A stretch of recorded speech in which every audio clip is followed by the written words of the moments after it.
누가복음 4장 1절부터 13절 말씀 마음을 집중하시고 함께 읽어보십니다. 예수께서 성령의 충만함을 입어 요단강에서 돌아오사 광야에서 40일 동안 성령에게 이끌리시며 마귀에게 시험을 받으시더라. 이 모든 날에 아무것도 잡수시지 아니하신 날수가 다음에 줄이신지라. 마귀가 이르되 네가 만일 하나님의 아들이거든 이 돌들에게 명하여 떡이 되게 하라. 예수께서 대답하시되 기록된 바 사람이 떡으로만 살 것이 아니라 하였느니라. 마귀가 또 예수를 이끌고 올라가서 순식간에 천하 만국을 보이며 이르되 이 모든 권위와 그 영광을 내가 네게 주리라. 이것은 내게 넘겨준 것이므로 내가 원하는 자에게 주노라. 그러므로 네가 만일 내게 절하면 다 네 것이 되리라. 예수께서 대답하여 이르시되 기록된 바 주 너희의 하나님께 경배하고 다만 그를 섬기라 하였느니라. 또 이끌고 예루살렘으로 가서 성전 꼭대기에 세우고 이르되 네가 만일 하나님의 아들이거든 여기서 뛰어내리라. 기록되었으되 하나님이 너를 위하여 그 사자들을 명하사 너를 지키게 하시리라 하였고 또한 그들이 손으로 너를 받들어 네 발이 돌에 부딪히지 않게 하시리라 하였느니라. 예수께서 대답하여 이르시되 주 너의 하나님을 시험하지 말라 하였느니라. 마귀가 모든 시험을 다한 후에 얼마 동안 떠나니라. 아멘. 교회력에 의하면 지금은 주현절기를 지나고 있습니다. 주현절기는 3월 5일부터 시작되는 사순절, 사순절 전날 3월 4일까지 그 과정이 주현절이라 합니다. 주현이란 뜻은 주님이 현은 나타날 현자예요. 주님이 나타나셨다.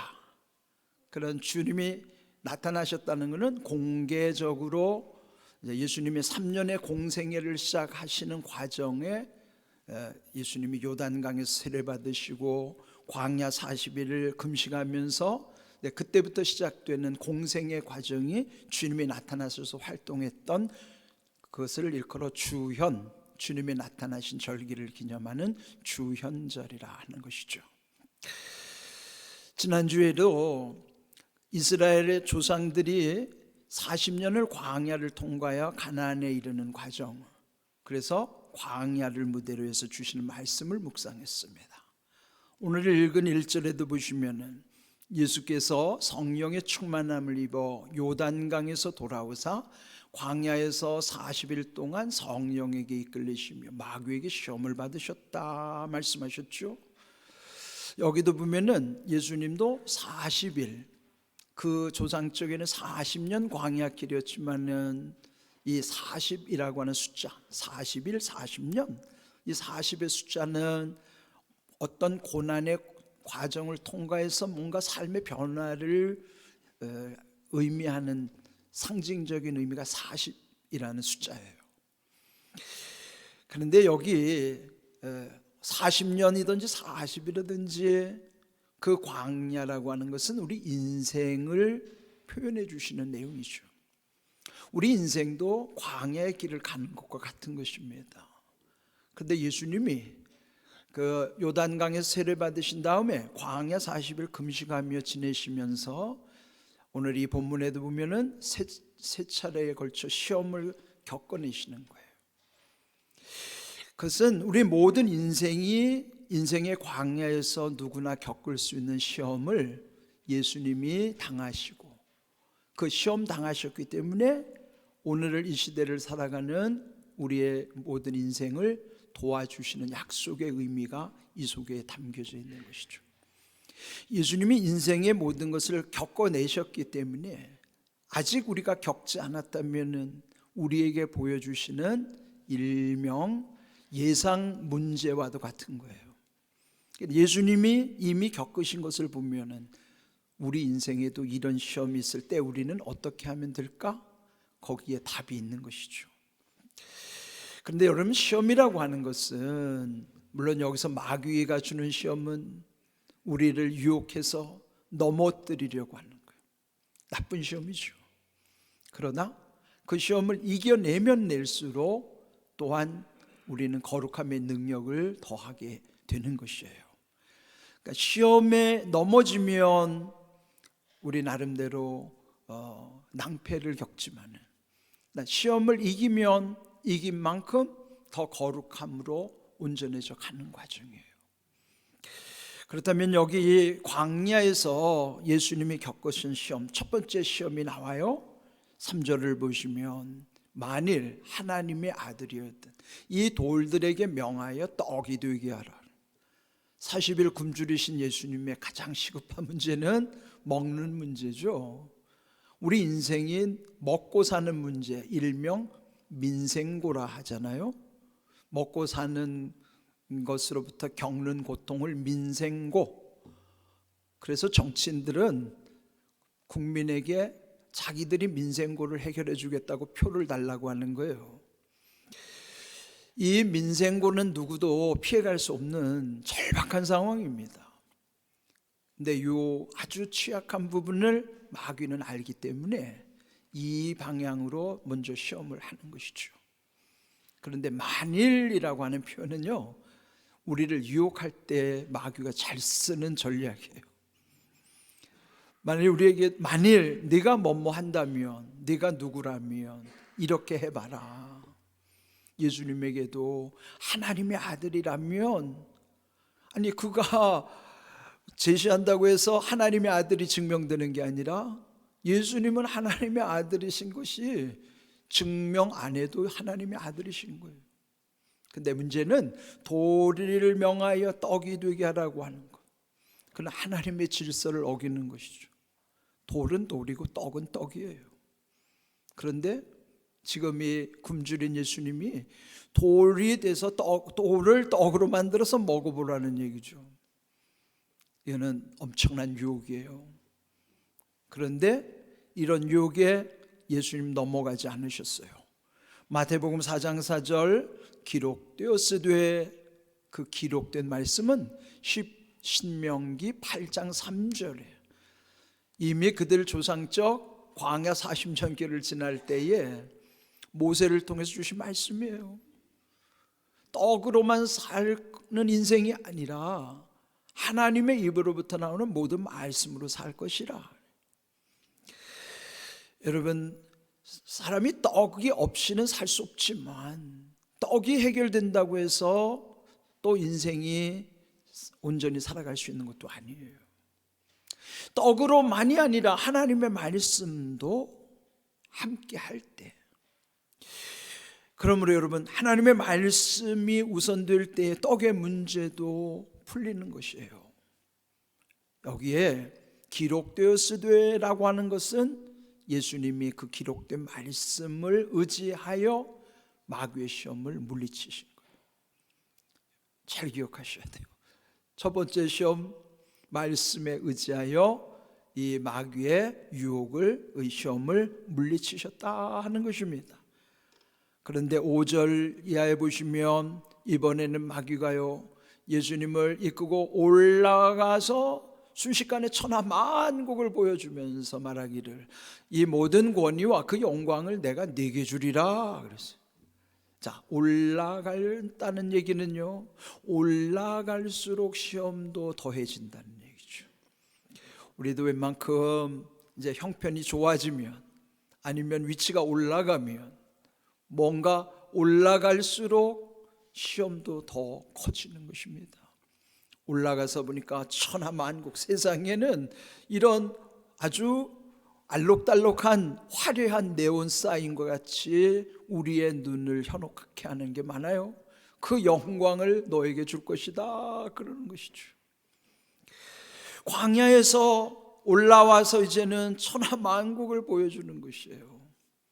여기에도 시험이 있다는 사실, 그러면서 이곳에서의 두 번째 시험은 7절에 나옵니다.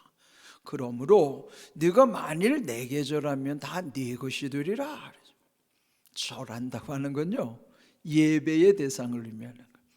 예배라는 한문의 배자는 절할 배자예요. 절배자예요.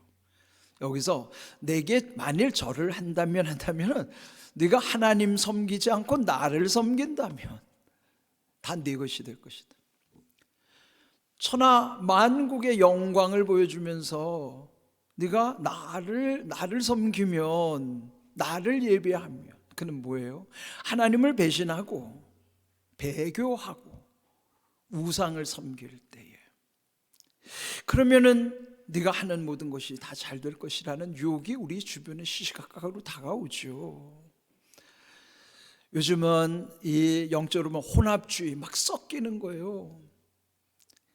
교회를 다녀도 좋은 게 좋은 거라고 하면서도 연초에 점보러 다니는 사람도 있다고 들었어요. 오죽하면은 무당들이 점집 앞에다가 기독교인 환영 그런 걸 쓴다고 그래요. 여러분, 이게 점을 치는 것, 점 보는 거는요, 이거는 하나님이 아주 싫어하는 거예요. 점을 빼러 가는 건 좋은 것이지만 점을 보러 가는 건 큰일 나는 겁니다. 그런 유혹이 우리 주변에 있는 거예요. 요즘에는 이런 현상들이 더 심해졌어요. 그러니 이 천하만국 세상이라고 하는 곳에는 그냥 온갖 자기를 섬기면 잘 되게 해주겠다는 주변에 이단 사이비들 뿐만 아니라 이렇게 마귀의 전략들이 시시각각 우리를 유혹하는 거예요. 그 시험을 이기는 거 쉽지 않습니다. 그런데 이렇게 두 번째 시험 또한 예수님이 어떻게 이기셨나요? 8절 말씀에 보면 예수께서 대답하여 이르시되 기록된 바, 여기도 신명기 6장 13절에 있는 말씀을 의지해서, 저번에도 말씀을 의지했어요. 두 번째 시험에 또 말씀에 의지하여 주 너의 하나님께 경배하고 다만 그를 섬기라 하였느니라, 말씀으로 그 유혹을 이기신 거예요. 계속 여기 예수님의 그 시험을 이기시는 비결은 말씀을 의지하고 또 말씀을 의지하는 것이라는 사실입니다. 그런데 이렇게 시험이 여기서 그치지 않아요. 중요한 사실, 시험은 그것을 이기면 그와 동일한 시험은 다시 오지 않아요. 근데 그 시험에 넘어지면 그 시험은 계속 똑같은 시험이 와요. 우리도 보통 학교에서나 어떤 과목을 패스하지 못하면 그 과목을 패스할 때까지 계속 시험을 봐야 되듯이 마귀도 마찬가지입니다. 우리가 이겨내면 그와 똑같은 시험은 다시 안 와요. 또 다른 시험이 올 뿐이죠. 그런데 그 시험을 이기지 못하면 똑같은 시험이 계속 오는 거예요. 그러니까 더 힘들어지는 거죠. 자, 이번에는 마지막 세 번째 시험이 마침내 다가왔습니다. 9절을 보시면 또 이끌고 예루살렘으로 가서 성전 꼭대기에 세우고 이르되 네가 만일 하나님의 아들이거든 여기서 뛰어내리라. 자, 예루살렘이 어디입니까? 거룩한 도성이에요. 성전은 그 예루살렘 거룩한 도성보다도 더 거룩한 곳이에요. 꼭대기는 그 중에서도 가장 거룩한 곳의 상징이에요. 거룩하고 더 거룩하고 가장 거룩한 곳에도 시험이 있다는 거죠.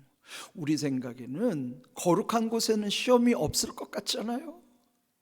그럼 오늘 우리에게도 마찬가지예요. 교회에 뭐 시험이 들 게 있겠어요? 거룩한 장소에 시험이 있을 것 같지 않은데 그렇지 않아요. 거룩한 곳에도 시험이 있어요. 여러분, 요즘 보면은 교회 안에서의 시험의 문제에 넘어지는 경우가 많죠. 특별히 유명한 목사님들이 이 시험에 무너지는 경우, 그런 경우는요, 이 거룩한 전에서의 시험을 이기지 못해서 넘어지는 경우가 많아요. 거룩한 곳에도 마귀는 끊임없이 유혹하고 시험하고 있다는 사실을 기억해야 되는 것입니다. 만일 하나님의 아들이라면 하고 또 충동을 하는 겁니다. 뛰어내려라. 그렇다면 또 성경에 기록된 대로 너를 받아줄 거 아니냐. 그런데 이 마지막 세 번째 시험도 또 역시 말씀으로 이기시는 겁니다. 12절, 예수께서 대답하여 이르시되 이번에는 신명기 6장 16절의 말씀을 의지하여 주 너의 하나님을 시험하지 말라. 단호하게 물리치고, 첫 번째 시험도 말씀에 의지하여, 두 번째도 세 번째도 끝까지 말씀에 의지하여 시험을 이기는 거예요. 이런 유혹과 시험은 우리의 힘으로 이길 수가 없습니다. 예수님이 우리에게 보여주신 것은, 예수님도, 하나님의 아들이신 예수님도 하나님의 말씀을 의지하여 시험을 이기신 것처럼, 오늘 우리 인생의 광야를 살아가는 우리 모두에게도 오직 하나님의 말씀으로만이 그 시험을 이길 수 있는 지혜와 능력을 주시는 거예요. 그래서 우리는 늘 말씀에 집중해 살아야만 하는 것입니다. 히브리서 2장 18절 말씀에도 보면, 그가 시험을 받아 고난을 당하셨은즉 시험 받는 자들 능히 도우실 수 있느니라. 그가 누구예요? 예수님이죠. 시험 받는 자는 누굽니까? 오늘 시대를 살아가는 우리들이에요. 이미 예수님은 그 광야를 겪어내면서 시험을 받았고 고난을 겪으셨기 때문에 지금 이 시대를 살아가는, 이 시대의 광야를 통과하는 우리들, 시험을 받을 때 또한 능히 도와주실 수 있다는 겁니다. 그래서 우리는 이미 그 광야에서 승리하신 예수님을 의지해야만이 우리 인생의 광야의 모든 시험을 이길 수 있습니다. 능하신 주님을 의지하시기 바랍니다. 그것이 우리가 시험을 이기는 비결이에요. 또 어떻게 이길 수 있을까요? 히브리서 12장 2절을 보시면은 예수님을 일컬어 믿음의 주, 또 온전하게 하시는 분으로 소개했습니다. 그분 바라봐야 된다는 거예요. 믿음의 주라는 건, 주인이란 뜻은요, 주인은 마음대로 하실 수 있는 분이죠. 우리는 믿음의 주인이신 예수님으로만이 믿음이 그 다음 온전하게 하실 수 있다는 것이에요. 그러므로 우리가 그 예수님을 바라볼 때 믿음도, 그 믿음의 온전함도 그 약속 가운데 이루시는 것입니다. 근데 여기 영어가 참 재밌어요. 우리 눈을 그 예수님에게 픽스하자 말이에요. 픽스라는 말은 요즘 많이 쓰죠. 뭔가 결정됐을 때 픽스라는 말을 쓰잖아요. 그러면 더 이상 그는 변경할 수가 없는 거예요. 픽스라는 영어는 확정됐을 때 쓰는 것처럼, 이 말씀은 고정시키라는 거예요. 너희의 눈을 예수님께 시선을 떼지 말라. 고정시키라. 이 안경을 제 눈에 고정시키면 이 안경을 통해서 저는 세상을 밝게 보고 분별할 수 있는 것처럼, 예수님께 고정이 됐을 때는 예수님을 통해서, 마치 안경을 통해서 모든 것을 보는 것처럼, 우리가 예수님께 고정이 되면은 예수님을 통해서 세상을 보고 모든 것을 분별하게 하시는 거예요. 그래서 여러분, 믿음의 주, 온전케 하시는 예수님을 바라보자, 시선을 고정시키자 그 말이에요.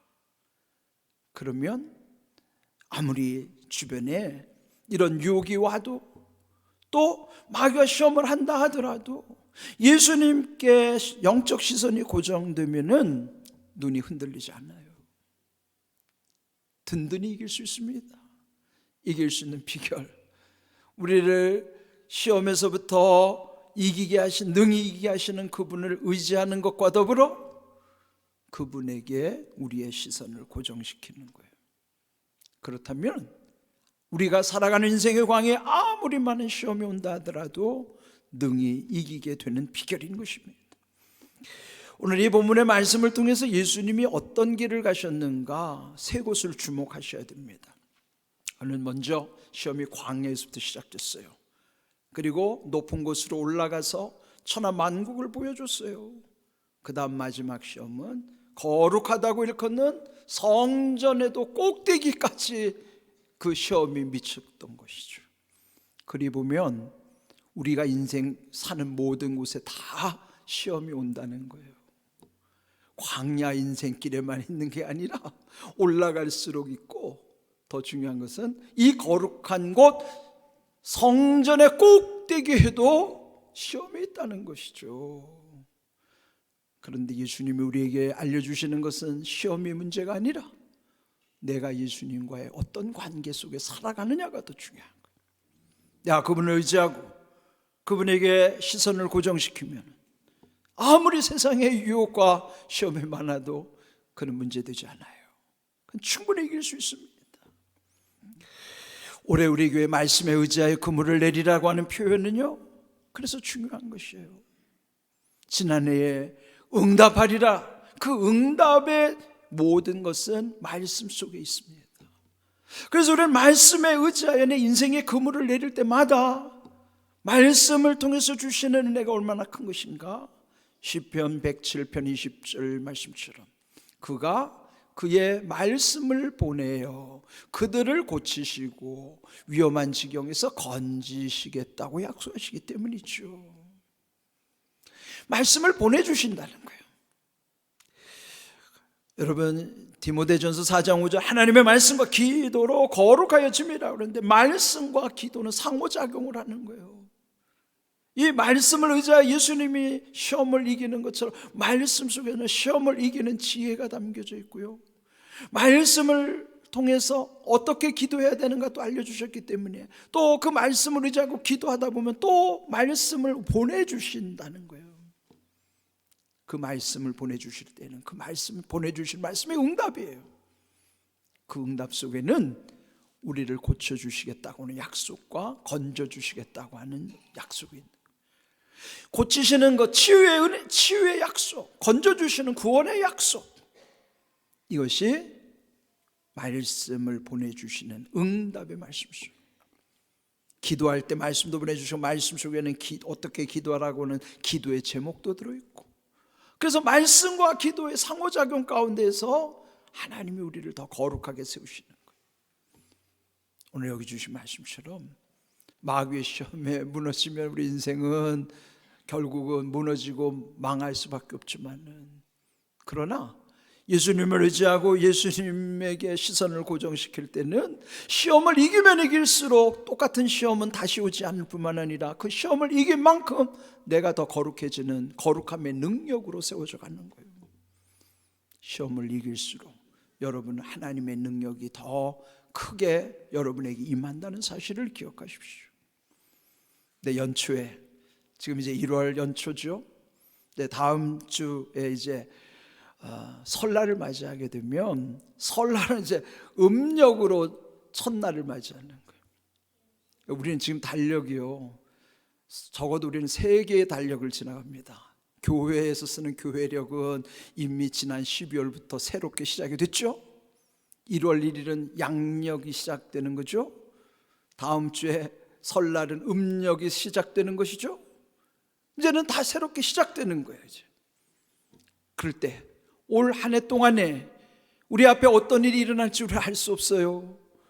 그와 더불어 마귀는 끊임없이 우리를 시험할 것이에요. 그런데 시험을 두려워하지 마십시오.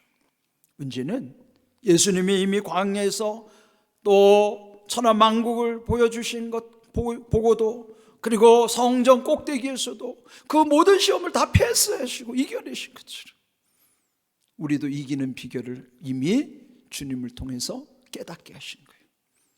말씀을 의지하고 말씀 붙잡고 살아가면 말씀을 보내주셔가지고 말씀 속에서 깨닫는지에 말씀을 통해서의 능력을 입혀주신다는 사실을 기억하십시오. 결국은 말씀이 우리에게 답이에요. 올해 우리 교회 주시는 이 표처럼 말씀에 의지하여 여러분의 인생의 그물을 내리십시오. 말씀에 의지하여 인생의 그물을 내릴 때마다 주님의 그 약속이 우리 가운데 온전히 임한다는 사실을 기억하시고, 올해도 우리 인생의 광야를 두려워하지 마시고 주님과 함께 담대히 나아가십시오. 그럴 때 오직 하나님의 은혜 안에서 모든 일이 아름답게 이루어진다는 사실. 광야의 길을 지나지만 때로는 올해 또 여러분이 올라가는 일이 생길 수도 있고요, 이 성전, 우리가 매주 오는 이 성전의 꼭대기에도 우리를 흔드는 일들이 있을 것이지만, 그러나 그 어디에도 시험 드는 일이 없이 오직 하나님의 은혜 가운데서 더 거룩함의 능력으로 온전해 주실 수 있기를 주님의 이름으로 축복합니다. 아멘.